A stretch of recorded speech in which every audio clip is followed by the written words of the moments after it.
আজকে ছুটির দিনে ইচ্ছে হলো চিকেন পাকোড়া বানানোর। তো সেই কারণে আমি ঘরের মধ্যে বানিয়ে নিলাম চিকেন পাকোড়া। তো চিকেন পাকোড়া খুব ইজিলি বানানোর জন্য কী কী দরকার সেই রেসিপিটাই শেয়ার করবো এখন তোমার সাথে।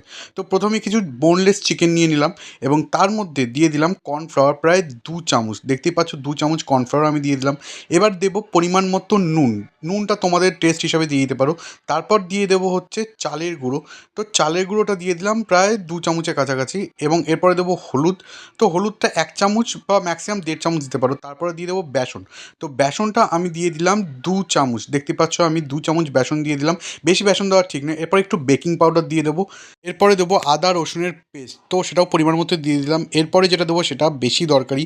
সেটা হচ্ছে কাশ্মীরি লঙ্কার গুঁড়ো। তো একটু বেশি পরিমাণে দিতে হবে। এরপরে দেবো হচ্ছে পেঁয়াজের পেস্ট। এটা আমি মিক্সিতে পেস্ট করে রেখেছিলাম। তো পেঁয়াজটাকে দিয়ে দিলাম। এরপরে দেবো একটু ব্ল্যাক পেপার। তারপরে দিয়ে দেবো সয়া সস। তো সয়া সসটা কম্পালসারি নয়, দিলেও দিতে পারো, নাও দিলেও দিতে পারো, কোনো অসুবিধার কিছু নেই, বাট টেস্ট একটু ভালো লাগে। এরপর দিয়ে দেবো একটু দই। তো দইটা বেশি লাগে না, কিন্তু অল্প দিলেই হয়ে যায়। এবং সবশেষে দেবো একটা ডিম। তো ম্যারিনেট করে রেখে দেবো প্রায় আধ ঘন্টার কাছাকাছি। এরপর কড়াইতে রিফাইন তেল দিয়ে গরম করে নিচ্ছি। তারপরে আস্তে আস্তে সেই ম্যারিনেট করে রাখা চিকেন পিসগুলো একটা একটা করে দিয়ে দেবো।